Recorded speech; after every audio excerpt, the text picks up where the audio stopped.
Lucky ভাস্কর এমন একটা movie যেখানে দেখানো হয়েছে যে একজন নিম্ন মধ্যবিত্ত পরিবারের মানুষ কিংবা একটা কমন ম্যান কিভাবে তার ধার দেনা সব কিছু শোধ করে ইন্টারন্যাশনাল আমেরিকাতে গিয়ে একটা বড় বিজনেস করতে পারে। গল্পটা সত্যি খুবই সুন্দর।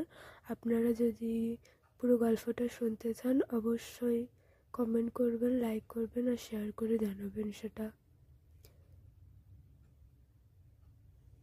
এই মুভির শুরুতে দেখানো হয়েছে যে নায়ক ভাস্কর সে দৌড়াচ্ছিল এবং সে নিজে তার গল্পটা শেয়ার করছিল।